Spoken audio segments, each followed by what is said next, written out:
Hi friends आमी Soma सोमास cooking चैनेले आपनादेर सबाइके स्वागत।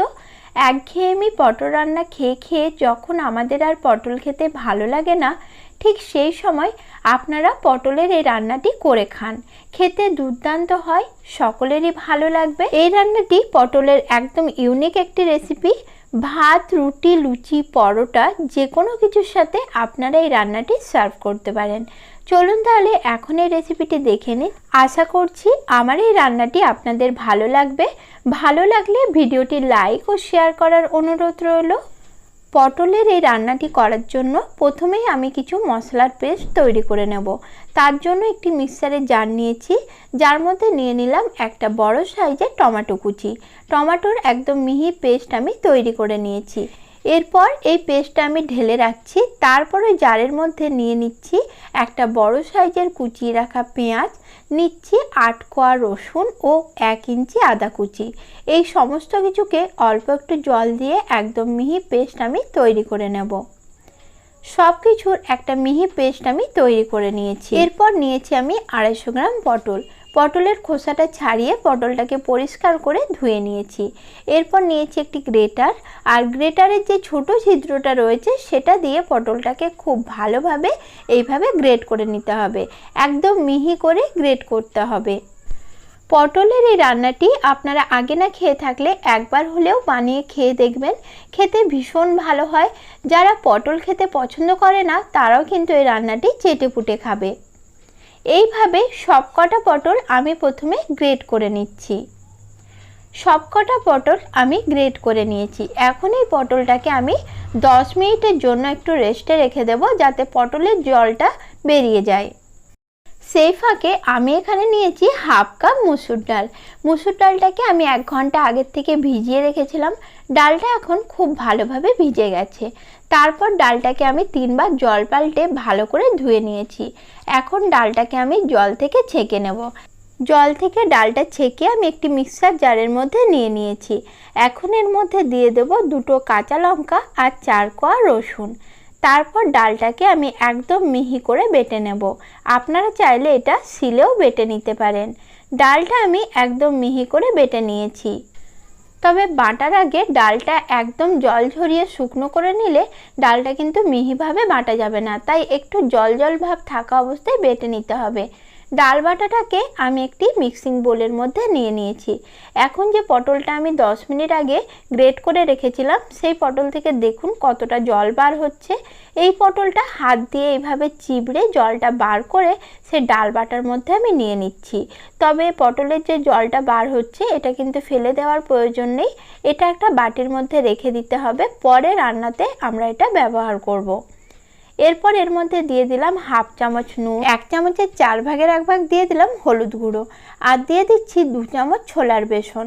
ছোলার বেসনটা ব্যবহার করার কারণে ব্যাটারের মধ্যে সুন্দর একটা ঘন ভাব আর আঠালো ভাব তৈরি হবে। ছোলার বেসন না থাকলে আপনারা এখানে ময়দাও ব্যবহার করতে পারেন। এরপর সব কিছু একসাথে হাত দিয়ে খুব ভালোভাবে মেখে নিচ্ছি।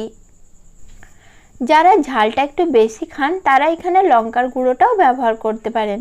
সব কিছু একসাথে খুব ভালো করে মেখে নেওয়ার পর কড়াই বসিয়ে নিয়েছি। কড়াইয়ের মধ্যে দিয়ে দিচ্ছি সরষের তেল। রান্নার ক্ষেত্রে সরষের তেল ব্যবহার করলে রান্নার স্বাদ আরও ভালো হয়, তাই বেশিরভাগ রান্নার ক্ষেত্রে আমি সরষের তেলই ব্যবহার করে থাকি। আপনারা চাইলে রান্নাটা সাদা তেলেও করতে পারেন।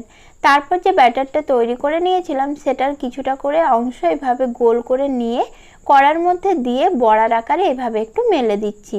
এইভাবে পুরো ব্যাটারটা সবকটা বড়া আমি কড়ার মধ্যে দিয়ে দেব। সবকটা বড়া একবারে কড়াইয়ের মধ্যে ধরবে না, যে কয়েকটা ধরবে সেগুলো আমি দিয়ে দিচ্ছি, আর দুবারে বড়াগুলো আমি ভেজে নেব। বড়াগুলো দেওয়ার পর এক সাইডটা ভাজা হতে দিচ্ছি, আর গ্যাসের ফ্লেম মিডিয়াম লোতে রেখেছি। তাতে করে বড়াগুলো ভেতর আর বাইরে থেকে খুব সুন্দরভাবে ভাজা হবে। এক সাইডটা ভাজা হয়ে যাওয়ার পর বড়াগুলো আমি উল্টে নিচ্ছি। উল্টে অপর সাইডটাও মিডিয়াম লো ফ্লেমে ভেজে নেব। এইভাবে বানিয়ে বড়াগুলো আপনারা স্ন্যাক্স হিসেবেও খেতে পারেন। বড়ার দু সাইডটাই ভালোভাবে ভাজা হয়ে গেছে। এখন বড়াগুলো আমি কড়াই থেকে তুলে নিয়েছি, আর বাকি যেটুকু ব্যাটার রয়েছে সেগুলোরও বড়াটা বানিয়ে নিচ্ছি। সব কটা বড়া ভেজে নেওয়ার পর যে তেলটা রয়েছে তার মধ্যে দিয়ে দিলাম অল্পখানি একটু নুন আর দুটো মিডিয়াম সাইজের আলুর খোসা ছাড়িয়ে ছোট টুকরো করে কেটে ধুয়ে রেখেছিলাম, সেই আলুটা আমি এখানে দিয়ে দিলাম। তারপর নাড়াচাড়া করে ঢাকনা দিয়ে ঢেকে রান্না করে নেব 2 থেকে 3 মিনিটের জন্য। এতে নুনটাও আলুর মধ্যে ভালো মতো ঢুকে যাবে আর আলুটাও ভেতর এবং বাইরে থেকে ভালোভাবে রান্না হবে। 3 মিনিট ধরে আলুটা আমি ভালোভাবে একটু লালচে করে ভেজে নিয়েছি। এখন আলুগুলো আমি তেল থেকে তুলে নিচ্ছি।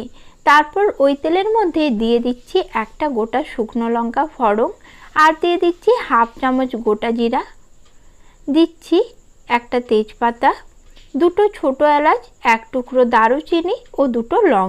সব কিছু এখন ভালো করে একটু ভেজে নিচ্ছি।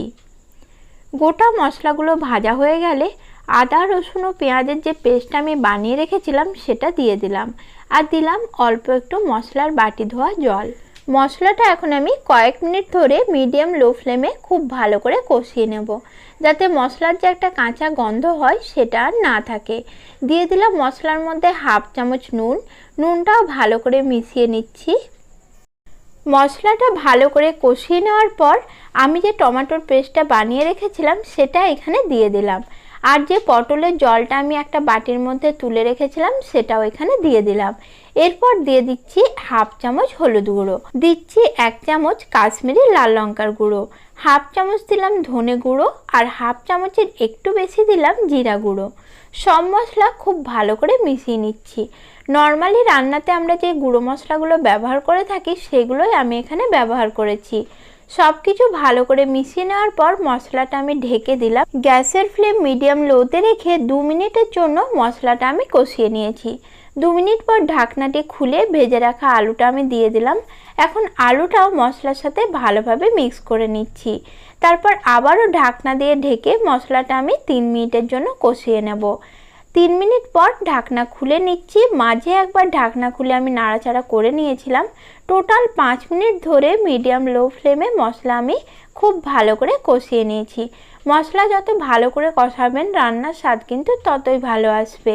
এখন এর মধ্যে আমি 2 কাপ দিয়ে দিলাম গরম জল। অবশ্যই করে রান্নাতে গরম জলই ব্যবহার করতে হবে, তবেই স্বাদ একদম পারফেক্ট হবে।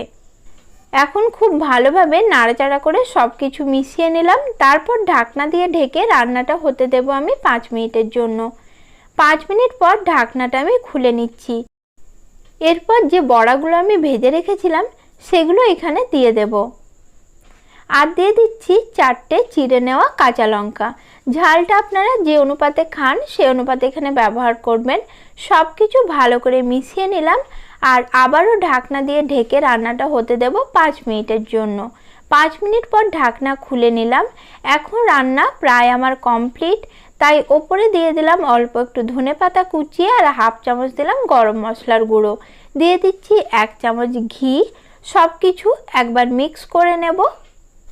সব কিছু ভালো করে মিক্স করে নেওয়ার পর তরকারিটি আমি ঢাকনা দিয়ে ঢেকে দেব আর গ্যাসটা অফ করে 5 মিনিটের জন্য আমি এভাবেই রেখে দেব।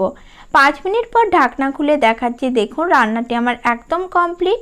আপনাদের রেসিপিটি কেমন লাগলো অবশ্যই জানাবেন। নমস্কার বন্ধুরা।